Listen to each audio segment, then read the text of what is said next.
Salam əziz şagirdlər, hər vaxtınız xeyir olsun. Bugün sizinlə bir məchullu tənliklər və məsələlər bölməsinin izahına baxacağıq. Əvvəlcə onu qeyd edim ki, bu bölmədə izah qədər nümunə suallar da olacaq. Bəzi mövzular, yəni bəzi hissələr daha çox misallar üzərində izah olunacaq.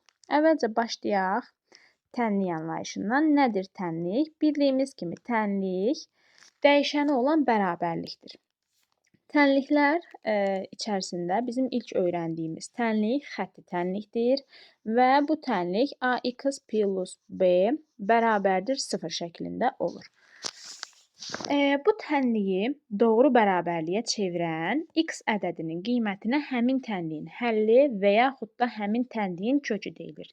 Yəni, buradan aydın olur ki, tənliyin kökü dedikdə x-in aldığı, ala biləcəyi qiymətlər nəzərdə tutulur.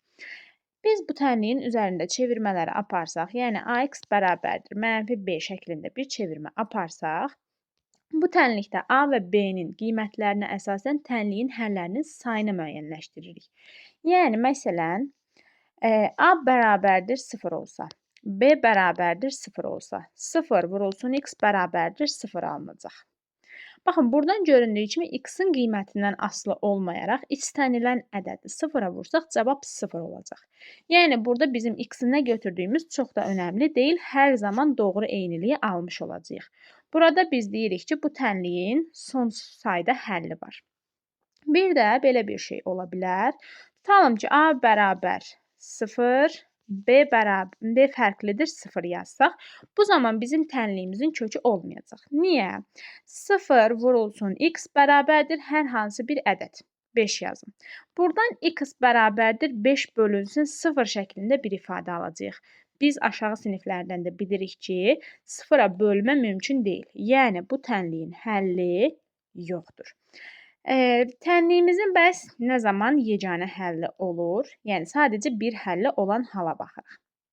Tutalım ki, a ədədi fərqli 0 verilib, b hər hansı bir k ədədi olsun. Bu zaman biz yazırıq ki, a fərqlidir 0-dan, b k yazsam, buradan yazım əvvəlcə tənliyimi bərabərdir -b şəklində idi. Burada x bərabərdir -b bölünsün a-dır. A da 0-dan fərqlidir, hər hansı bir ədəd. B də hər hansı konkret bir ədəddir. Qiymət yazsam, a və b-ni yerinə tutalım. 2x bərabərdir 6 yazsam, burada x bərabərdir 2 bölünsün 6, yəni konkret bir qiymət 6 bölünsün 2. Bu da eləyir x-imiz buradan 3. Konkret bir qiymət aldıq. Bu zaman deyirik ki, tənliyimizin yeganə həlli var.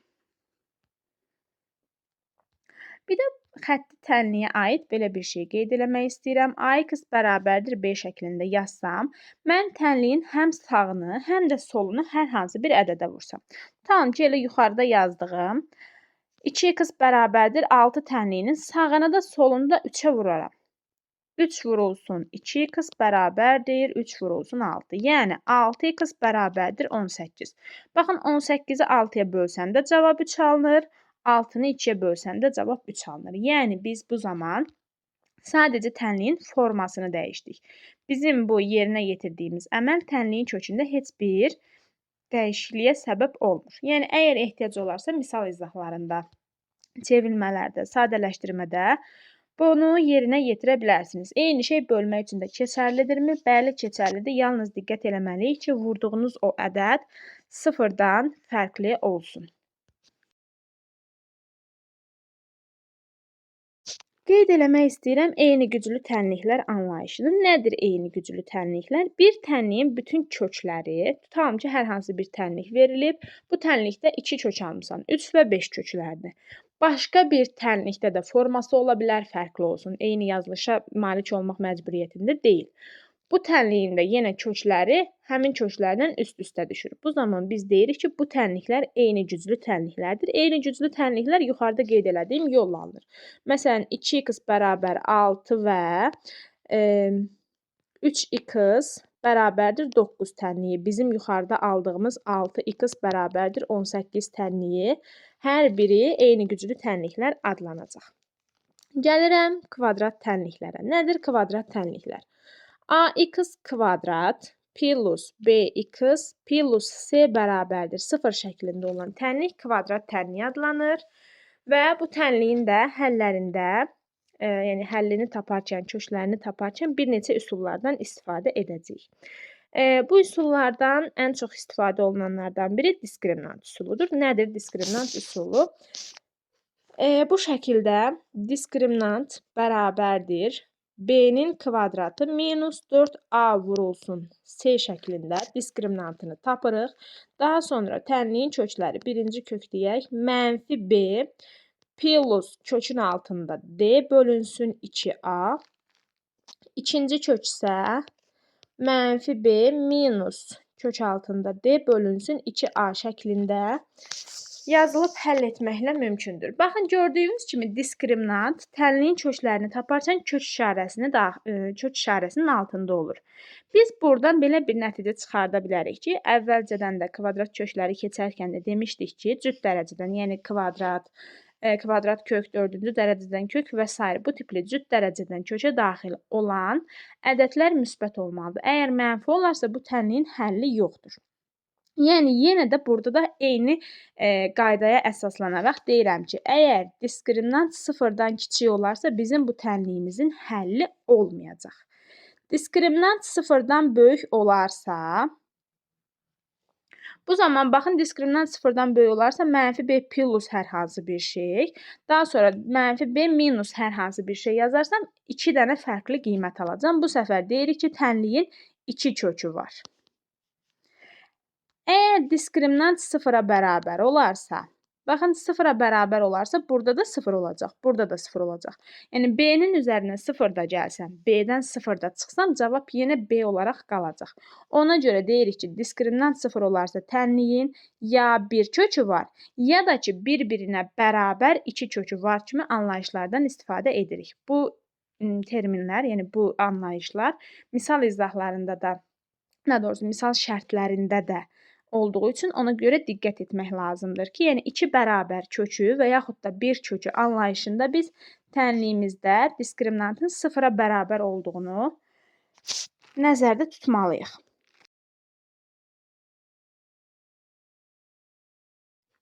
Daha sonra var bizim hal-hazırda deyil də, daha sonralardan bizim istifadə edəcəyimiz həll yolları indidən qeyd etmək istəyirəm. Qrafik üsulla həlli. Tutalım ki, verilsə, yenə qeyd edeyim, ax kvadrat plus bx plus c bərabər 0 şəklində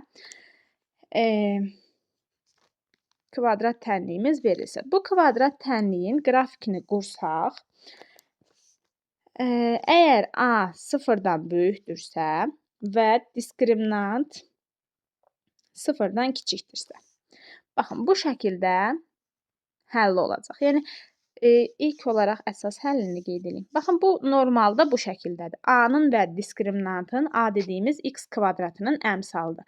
X kvadratının əmsalının aldığı qiymətlərə görə bizim bu funksiyamızın qrafiki koordinat oxunda müəyyən sürüşmələrə məruz qalır. Burada da qeyd etdiyim kimi A 0-dan böyük, diskriminant 0-dan kiçik olarsa bu şəkildə olur. Biz tənliyin köklərini necə müəyyənləşdiririk burada? Bu çəkdiyimiz funksiyanın qrafikinin x oxu ilə kəsişməsi, toxunması və yaxud da heç bir ortaq nöqtəsinin olmamasına əsasən kökün sayını qeyd edə bilirik. Məsələn, baxın, ilk çəkdiyimdə heç bir toxunma nöqtəsi yoxdur. X oxuna heç bir toxunması yoxdur. Kəsişmir, toxunmur. Ondan uzaqdadır. Bu zaman biz deyirik ki, tənliyimizin kökü yoxdur. Yuxarıda da qeyd eləmişdim ki, diskriminant 0-dan kiçikdirsə əgər bu tənliyin kökü olmayacaq.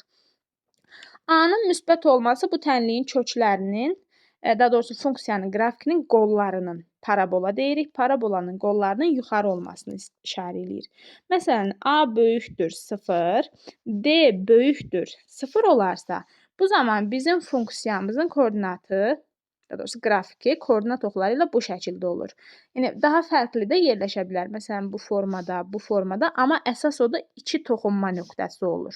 Və biz bu formada qrafik üsulla əgər misal məsələmi verilsə və yaxud da sadəcə bu şərt daxilində bizdən kvadrat tənliyin köklərinin sayını soruşsa, biz qeyd edəcəyik ki, bu tənliyin 2 müxtəlif kökü var. Yəni, sadəcə olaraq Buna əsaslanaraq da misalı həll etmək olar. Əksər hallarda qarşımıza çıxdıqda, məsələn, tərəddüd edirik ki, kvadrat tənlik verilməyib. Biz buradan həll eləyib necə tapa bilərik? Sadəcə olaraq buna əsaslanaraq. Tutalım ki, yəni bu tipli misal verilsə, A böyükdür 0, D böyükdür 0 şərti daxilində və yaxud da bu şərtini ödəyən kvadrat tənliyin neçə kökü var? Sadəcə bu sualı qoyub və sizdən cavab istəyir. Heç bir tərəddüd eləmədən yuxarıda qeyd elədiyimi yada salırıq və deyirik ki, 2 müxtəlif kökü var.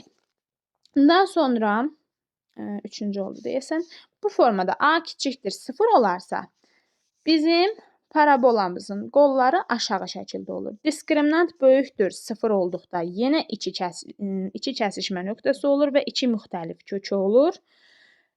Bu zaman ən böyük, ən kiçik qiymət məsələsində buradan çıxır, izah eləmişdim. Yenə də yada salmaq üçün deyirəm. Baxın, bu formada görürsünüzmü? Buradan yuxarı gedə bilmir. Bu işarə, yəni bu formada olarsa, A kiçikdir 0 olarsa, bu kvadrat tənliyin ən böyük kökünü tapmaq mümkündür. Ən kiçiyini isə tapmaq mümkün olmur. Ən böyük həllə, ən kiçik həllini tapmaq olmur. Baxın, daha doğrusu qiymətini. Bu sonsuz şəkildə aşağı uzanıb gedir. Ən kiçik qiyməti harda alır, neçə olur, bunu tapa bilmirik. Sonsuzluğa qədər gedir. Amma ən böyük qiymət, baxın, buradan başlayır. Hər hansı tutalım ki, 3 qiyməti olsun. Bu funksiyanın ala bildiyi ən böyük qiymət 3-dür. Ona görə ƏBQ-si də 3 olmuş olur. Diskriminant yenə əgər kiçikdir 0 olarsa, digərindən çəkim. A böyükdür, daha doğrusu A kiçikdir 0, D kiçikdir 0 olduqda funksiyamızın qrafiki bu şəkildə. İndi harda yerləşməsi o funksiyadan asılı olaraq dəyişir, bu şəkildə olur. Qollar aşağı olur və x oxu ilə heç bir kəsişmə nöqtəsi olmur. Ona görə deyirik ki, bu tənliyin də yenə həlli, həqiqi kökü yoxdur.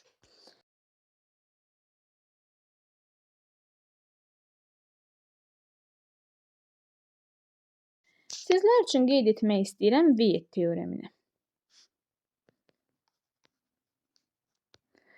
Nədir Weyt teoremi? Deməli, Weyt teoremində deyir ki, çevrilmiş kvadrat tənliyin kökləri cəmi əks işarə ilə P-yə, kökləri hasili isə Q-yə bərabərdir. Nədir P, nədir Q, nədir çevrilmiş kvadrat tənlik? Yuxarıda qeyd etdiyim ax kvadrat plus bx plus c bərabərdir 0 tənliyində bütün hədləri ayrı-ayrılıqda a-ya bölsəm, x kvadrat plus b bölünsün ax plus c bölünsün a bərabərdir 0. Buradan b bölünsün a-ya mən hər hansı bir p ədədi, c-ni isə q ədədi ilə işarə etsəm, x kvadrat plus px plus q bərabərdir 0 şəklində tənlik almış olacaq. Və bu tənliyə biz deyirik çevrilmiş kvadrat tənlik. Çevrilmiş kvadrat tənlikdə x kvadratının əmsalı, yəni a bərabərdir 1 olur. Bu formada verilmiş tənliyin köklərinin üzərinə müəyyən, yəni ödədiyi müəyyən şərtlər var. Hansıdır? Tutalım ki, bayaq dedim, yenə göstərirəm. x1 plus x2. Yəni bayaq qeyd etdik ki, kvadrat tənlik 2 dənə müxtəlif kök ala bilir. x1 ilə x2-nin cəmi, baxın, burada p görürsünüzmü? Plus p şəklində verilir. Tutalım ki, p olsa 5, x1 plus x2 mənfi 5 olacaq. x1 vurulsun x2 bərabərdir. Elə öz işarəsi ilə q.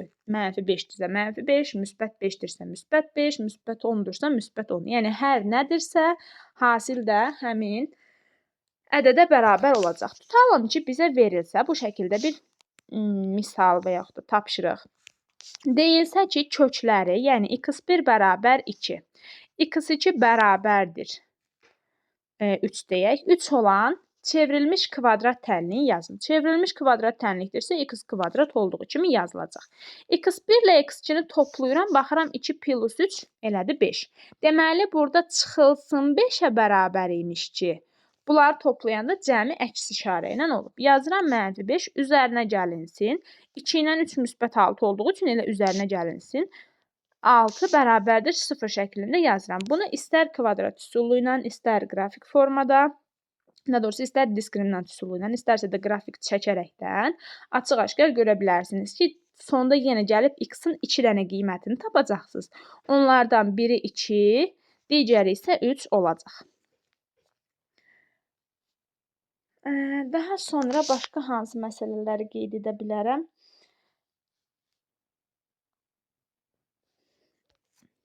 Bir də belə bir misal verilmiş olsa, tutalım ki, verilib x kvadrat üzərinə gəlinsin 7x minus 6 bərabər 0 şəklində bir tənlik verilib və bu tənliyin köklərinin cəminin nəyə bərabər olduğunu soruşur. Kökləri cəmi.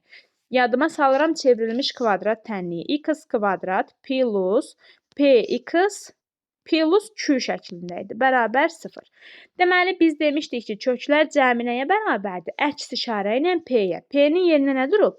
Müsbət 7. Əks işarə ilə p şərtini qeyd etdiyimiz üçün, deməli, bu tənliyin köklərinin cəmi, yəni x1 plus x2 bərabərdir. Mənfi 7 olmuş olacaq. x1 vurulsun x2 də olduğu kimi Q-yə. Q-miz nə idi? Çıxılsın 6 verilmişdi. Deməli, bu formadadır. Vuruqlarını ayırma üsulu ilə həll eləyə bilərikmi? Bəli, eləyə bilərik. Yəni, düşünürük ki, bunların cəmi 7-dirsə, bunu yenidən yazmaq istəyirəm. X kvadrat plus 7x minus 6 bərabər 0 şəklində tənlik verilsin. Baxın, bunu vuruqlarına ayırarkən bizim diqqət eləməli olduğumuz 6-nın vuruqlarıdır. Məsələn, burada nə var? 1, 6, 2, 3. İndi işarələrinə diqqət eləyəcəyik. Baxın, bu şəkildə. Mənfi olduğuna görə o işarəni nəzərə alıb qoyacaq. Deməli, burada əgər mənfidirsə, bunlardan biri müsbət, biri mənfidir. Yəni, müxtəlif işarəli köklərdir. Deməli, indi mənfi 1 vurulsun 6 mı olacaq? Mənfi 6 vurulsun müsbət 1 mi? Yoxsa 2 vurulsun mənfi 3 mü? Mənfi 3 olmasın, mənfi 2 vurulsun 3 mü olsun? Bunları necə qərar veririk? Hardan tapırıq? Nəyə əsasən tapırıq? Gəlirəm, baxıram buranın işarəsinə. Deməli, 1 vurulsun 6-dırsa, əgər baxın, bura müsbətdir. Görürsünüz ki, müsbətdir. Müsbətdirsə, deməli, 1 vurulsun 6-dırsa, əgər kök, müsbət 6-nın işarəsidir. Mənfi 1-in. Yəni, bunu bilirəm ki, x bu şəkildə ilk başdan ayırıram. Bilirəm ki, müxtəlif işarəlidir. Bu formadadır. X plus neçəsə, x minus neçəsə. Deməli, 0 olduğunu da zaten bilirik. İndi baxıram. 1 və 6 arasında, 2 və 3 arasında hansının cəmi 7 verir?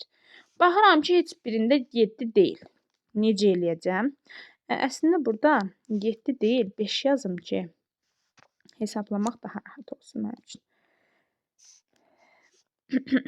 Buranı 5 qeyd edeyim. İndi deməli, baxıram ki, nəyə? Müsbət 5 və mənfi 6-dır. İndi baxıram ki, deməli, dedik ki, buranın işarəsi böyüyün işarəsini müəyyən eləyir. Yəni, x plusun yanında hansı olacaq, x minusun yanında hansı olacaq. Baxıram ki, mən yazsam əgər, burada x plus 6, x minus 1 yazıb vurub açsam, bir saniyə, vurub açsam, deməli, x kvadrat çıxılsın 6x, daha doğrusu çıxılsın 1 çıxılsın 6.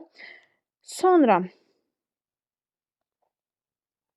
hansını vurdum, hansı qaldı? Hə. Üzərinə gəlinsin 6x-i qeyd eləməmişəm. Bərabərdir 0 şəklində yazdım. Deməli, x kvadrat qalır. Çıxılsın 1-dən üzərinə gəlinsin 6-da.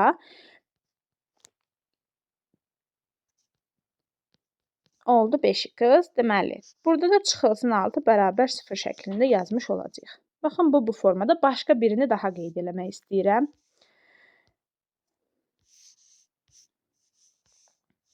Deməli, verilmiş olsun x kvadrat plus 8x plus 7 bərabər 0. Baxıram 7-nin vuruqlarına. 1 və 7. 7 sadədə olduğu üçün başqa bir şey olmayacaq. Deməli, bura müsbətdirsə eyni işarəli olacaqlar. Eyni işarəli deyəndə, yəni vuruqları ayırarkən bu şəkildə ayırmırdıq bu formada. Bərabər 0. İndi burada vuruqlar yazacağıq. Baxıram ki, eyni işarəlidir. Mənfidirsə mənfi, müsbətdirsə müsbət. Mənfi mi, müsbət mi necə qərar verirdik? Buna əsasən qərar verirdik. Eyni işarəlidir. Bura müsbətdirsə, mötərizə daxilindəki ifadələr də müsbət olacaq. Hara 1, hara 7 yazmağımın da çox da önəmi yoxdur. Sonuçda hər ikisi toplama olacaq. Bu belə. Birini daha qeyd edim. X kvadrat minus 5x minus minus deyil, plus 6 yazın. Bərabər 0. Bayaqçına oxşar oldu, amma olsun. Deməli, yazıram bəri başdan, vuruqlara ayırmayacağım. X yazdım, bərabər 0 qeyd elədim. İndi gəlirəm mötərizə daxilindəki ədədlər və onların qarşısındakı işarəni müəyyənləşdirməyə. 6-dırsa 1, 6 və 2, 3-ünü götürə bilərəm. Baxıram ki, bura eyni işarəli olacaqlar. Yəni, -1, -6, -1, -6 da olsa, bura 7 olur. Ya -7, ya -7 ödəmir. Deməli, 2 ilə 3-ə nəzər salacağam. 2, 3 olsa, -2, -3 olsa, -5, -2, -3 olsa, -5 olardı. Baxıram ki, elə hər ikisini mənfi götürsəm, -2, -3 yazıb, vurub açsam, cavab yenə gəlib bu formada olacaq. Yəni, biz kvadrat tənliyi bu şəkildə çevrilmiş kvadrat tənliyi vuruqlarına ayırma üsulu ilə də həll edə bilərik deyə vuruqlara ayırma üsulunu da sizə göstərmək istədim. Deməli, vuruqlara ayırma üsulu ilə həll eləyəndə buradan kökləri necə tapırıq? Bunu da qeyd edeyim də. 0. Deməli, baxın, bu formada vuruqlara ayırmışam. Kök nəyə bərabər olacaq? Baxın, hasilin 0-a bərabər olması üçün köklərdən ya birinin, ya da hər ikisinin 0-a bərabər olması lazımdır. Yəni, x minus 2 bərabər 0, x bərabər 2 də ola bilər. X minus 3 bərabər 0, x bərabər 3 də ola bilər. Yəni, bu tənliyin 2 kökü var. O da müsbət 2 və müsbət 3. Burada yazarkən isə x minus 3, x minus 2 şəklində yazacağıq.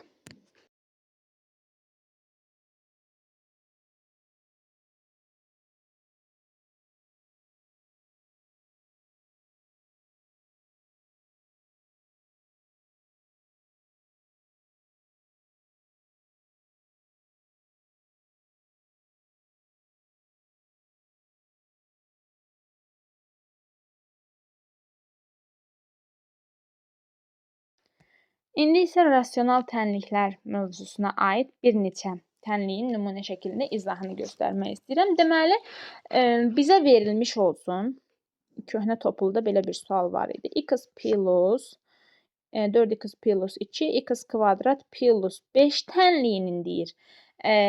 Dəyişənin hansı qiymətində bu tənliyin qiyməti 0-a bərabərdir. Bu tənliyi 0-a bərabər eləmək üçün baxıram ki, kəsirdir. Kəsirdə 0 bölünsün, ürəyin istəyən hər hansı bir qaydada olsa, cavab gəlib 0 olacaq. Deməli, surəti 0-a bərabər eləyərəm. Mənim burada diqqət etməli olduğum şey məxrəcin 0-dan fərqli olmasıdır. Yəni, x kvadrat plus 5 fərqlidir, 0 olmalıdır. Baxıram, x kvadrat hər nə olursa olsun, x-in qiyməti x kvadrat müsbət olacaq. Müsbət bir ədədi də 5 ilə toplayanda yenə müsbət bir ədəd alınacaq. Yəni, 0 olmayacaq. Ona görə mənim burada sadəcə olaraq baxmalı olduğum 4x plus 2 bərabər 0 haldır. Buradan da x bərabər olacaq. -2 bölünsün 4, -0,5 bu şəkildə həlli olacaq. Sizin qarşınıza çıxacaq bu tipli bir məsələ. Tutalım ki, verilmiş olsun. 3 çıxılsın. X bölünsün 6-nın üzəri -1 bərabərdir -1.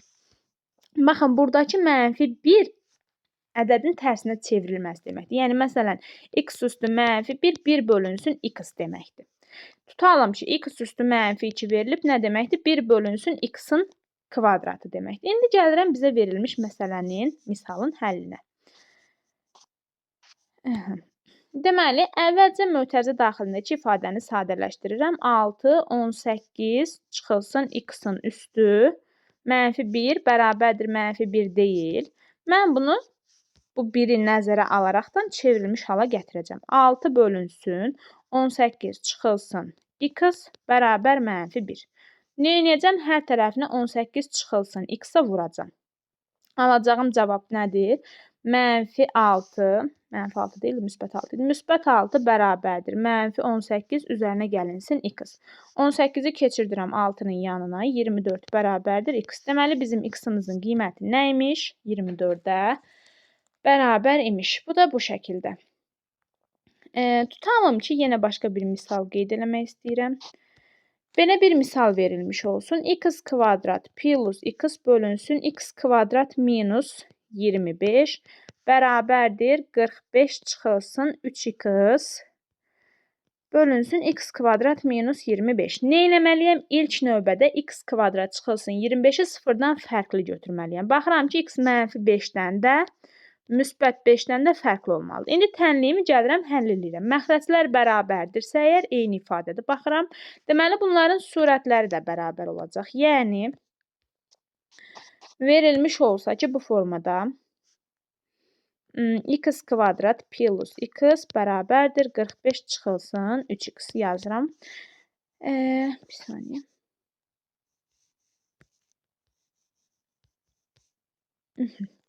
Deməli, x kvadrat plus 4x minus 45 bərabər 0. Bu tənliyi həll etsəm, köklərinin mənfi 4 və mənfi 5 və müsbət 9 olduğunu almış olaram. Deməli, x plus 5 minus 9-da, aha. Deməli, mənfi 5 və müsbət 9 olduğunu alıram. Yuxarıda isə qeyd eləmişəm ki, x mənfi 5-dən də, müsbət 5-dən də fərqli olmalıdır. Yəni, bizim cavabımız mənfi 5 olmayacaq. Tək cavabımız müsbət 9 olur. Müsbət 9-u götürürük. Bir saniyə, doğru yazdım mı? X minus 5, x plus 9 şəklində olacaq. Mənfi 9, müsbət 5-dir. Müsbət 5-i götürmürük. Cavabımız mənfi 9 olmuş olacaq. Bu da bu formada. Qeyd eləmək istəyirəm modul işarəsi daxil olan tənliklərin həll yollarını. Deməli, modul işarəsi daxil olan hər hansı bir tənlik verilsin, əvvəlcə sadələrdən başlayırıq. Modul daxilində x bərabərdir 5 verib və bu tənliyin köklərinin tutalım ki, cəmini istəyir. Baxıram ki, x bərabər 5 də olsa cavab müsbət 5-dir, x bərabər mənfi 5 də olsa cavab müsbət 5-dir. Bizdən bunun cəmini istəyirsə toplayacam 0 və yaxud da hasilini istəyə bilər. Mənfi 5 olacaq mənfi 25. Bu şəkildə sadə bir həldir. Tutalım ki, modul daxilində belə bir ifadə verib. X plus 2 üzərinə gəlinsin x minus 7 bərabər 0. Baxın, buradan da müsbət çıxır, buradan da müsbət çıxır. Mən 0 cavabını necə alım?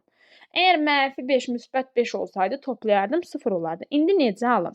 Baxıram ki, yəni birini mənfi, birini müsbət götürə bilmirəmsə, bunun da qiymətini 0 götürərəm, bunun da qiymətini. Yəni, x plus 2 bərabər 0 yazaram, x olar mənfi 2. Daha sonra x minus 7 bərabər 0 yazaram, x olar müsbət 7. Deməli, bizim tənliyimizin 2 dənə kökü olur. Yəni, buradan da bunu qeyd edeyim ki, 2 dənə modulun cəminin 0 olması üçün bu modulların hər ikisi ayrı-ayrılıqda 0-a bərabər olmalıdır. Bunu unutmuruq. Sonra tutalım ki, belə bir ifadə verilmiş olsun. Modul x plus 2 üzərinə gəlinsin modul x minus 3 bərabərdir 7. Bunu necə yazacam? Baxın, əvvəlcə modul daxilindəki ifadələr, yəni x plus 2 bərabər 0 götürürəm, x-im olur mənfi 2, x minus 3 0 götürürəm, olur müsbət 3. Bu şəkildə intervallarımı qeyd elədim və ayırıram. Bu intervaldan hər hansı bir qiymət götürürəm. Tutalım ki, olsun 4. Məsələn, 4 olsa baxıram ki, bu modulun burası müsbət, burası müsbət. Yəni, olduğu kimi aça bilərəm. X plus 2 plus x minus 3 bərabər 7 yazsam, həll eləsəm, deməli 2x 8x olur 4. Baxın, 4 hardadır? Burada. Mən hardan götürmüşdüm ifadəni? Hansı aralığı götürmüşdüm? Buranı. Deməli, bura ödəyir. 3-ün özünü yazsam, deməli, 3-ün özünü yazsam, x plus 5 yox, 3 ödəmir. Yəni, 3-dən böyük bir qiymət hissəsində burada oldu 4. Deməli, bu aralığı yoxlayıram. Bu aralıqda olsa, deməli, bu aralıqda məsələn 0-ı götürsəm, baxıram ki, bura müsbətdir, bura mənfi. Yəni, x plus 2-ni olduğu kimi atıram. X minus 3 mənfi olduğu üçün onu müsbətə çevirməliyəm axı mən çıxanda. 3 minus x şəklində yazıb bərabər 7 yazıram. X-lar getdi, alıram 5 bərabərdir 7. Belə bir şey ola bilməz. Deməli, bura ödəmir. İndi baxıram mənfi 2-dən kiçik qiymətlərə. Məsələn, mənfi 2-dən kiçik olanları yoxlasam, bura olur yenə mənfi 4 yazsam, mənfi olur. Hər ikisi mənfi şəkildə olur. Bunu açarkən çıxardacam x minus 2 və 3 plus 3 minus x bərabər 7. Deməli, mənfi 2x bərabərdir 6-ya, x bərabərdir mənfi 3-ə. Mənfi 3 buradadırmı? Bəli, buradadır. Deməli, bizim tənliyimizin 2 kökü oldu. Bunlardan biri mənfi 3, digəri isə müsbət 4-dür. Yəni, bizim x-imizin ala biləcəyi qiymətlər oldu bunlar. Bu da bu şəkildə. Əlavə olaraq yazmaq istəyirəm irrasional tənliklərə aid bir şey. Bunu yazmadan əvvəl belə bir misalda yazmaq istəyirəm. Çıxılsın. Modul x bərabərdir 14 tutalım ki, verilib. Baxın, burada x mənfi də ola bilər, müsbət də ola bilər. Bunu yaza bilərik iki yolla. Məsələn, düşünürəm ki, x kiçikdir 0 olsa, mən bunu açacağam 16 plus x bərabər 14, x bərabər olur mənfi 2. Baxın, x 0-dan kiçik şərtini vermişdim, x 0-dan kiçik alındı. Deməli, tənliklərimizdən, tənliyimizin köklərindən daha doğrusu, biri mənfi 2 imiş. Digər hala baxıram, x müsbət olsa, 16 çıxılsın, x bərabər 14, x bərabərdir 2. Müsbət qoymuşdum, cavab da müsbət alındı. Deməli, bizim tənliyimizin mənfi 2 və müsbət 2 olmaqla 2 həlli var. Qeyd eləmək istəyirəm. İrrasional tənliklərdən sadələrindən başlayıb gələcəm. Tutalım ki, verilib bu formada. Kök altında x bərabərdir 2. Kök altının 0-dan böyük olduğunu bilirik. X böyükdür 0. Bunu qeyd elədik. Hər tərəfini ayrı-ayrılıqda kvadrata yüksəldirəm. X bərabərdir 4. Baxın, bu da bu şəkildə. Daha sonra tutalım ki, verilib kök altında x kvadrat bərabərdir 2. Biz buradan əvvəlki mövzuda qeyd etmişdik ki, bu köklə bu kvadrat gedir. Yalnız diqqət eləməli olduğum şey kök altından çıxacaq olan x-in müsbət olmasıdır. Çünki əgər bura məsələn mənfi 2 olsa, mənfi 2-nin əvvəlcə kvadratını tapırıq, müsbət 4. Daha sonra müsbət 4-dən kök aldığımıza görə bu köklə kvadratı ancaq x-in modul daxilində yazmaqla İslah eləyə bilərəm. Bərabərdir 2 yazsam, x bərabər 2, x bərabər mənfi 2 şəklində ifadə almış olaram. Baxın, gördüyünüz kimi, irrasional tənliklərdə geri qayıdıb modul tənliklərlə həll ola bilir. Gəlin əlavə olaraq belə bir misalın həllinə də baxaq. Deməli, 2x plus 1 çıxılsın 2 bərabərdir x tənliyinin köklərinin cəmini soruşmuş olsun bizdən. Biz deməli burada nə edirik? Yenə 2 hala baxırıq. Bu kök işarəsinin müsbət olduğu hala müsbətdir, kök deyirəm. Modul işarəsinin müsbət olduğu hala müsbətdirsə olduğu kimi açılacaq x. Deməli 2x minus 1 bərabərdir x-a. Buradan çıxır ki, x bərabərdir 1-ə. Baxın, bu tənliyi həll edilsə, x-in 1 olduğu qiyməti alarıq. Əgər modul daxilindəki işarə mənfi olsa, biz qarşısına mənfi yazaraq çıxardacağımız üçün mənfi 2x minus 1 minus 2 bərabər x verilsə. Deməli, buradan 3x bərabər mənfi 3-ə, x bərabərdir mənfi 1-ə almış oluruq. Deməli, 2 dənə kök aldıq. Mənfi 1 və müsbət 1. Bizdən bu köklərin cəmini soruşurdu. Toplayacam olacaq 0. Əlavə bir neçə misal nümunəsinə daha baxmaq istəyirəm. Belə bir misal çıxdı qarşıma. Deməli, x minus 5 üzərinə gəlinsin 4 minus x bərabərdir kök altında x. Baxın, burada əvvəlcə şərtləri daxil eləməliyik. Necə şərtlər?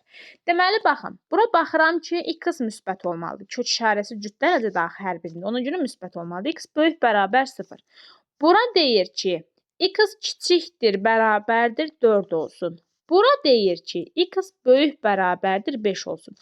Baxın, biri deyir x 5-dən böyük olsun. Biri deyir 4-dən kiçik olsun. Burada artıq təzad yaranır. Həm 5-dən böyük, həm 4-dən kiçik bir ifadəni, yəni bir ədədi mən tapıb yerinə yaza bilməyəcəyimə görə bu tənliyin həlli yoxdur yazıram.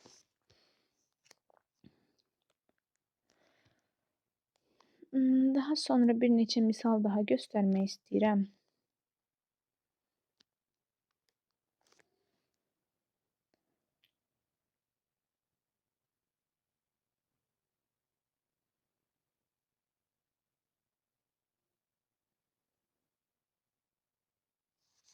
Belə bir misal yazım. X kvadrat plus x minus 20 üzərinə gəlinsin x minus 4 bərabərdir 0 tutalım ki, verilmiş olsun. Buranı ayırıram vuruqlarına. X minus 4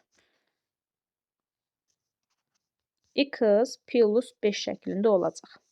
Üzərinə gəlinsin x minus 4 bərabər 0. Buradan kök altında x minus 4-ü çıxardıram mötərizənin xaricinə.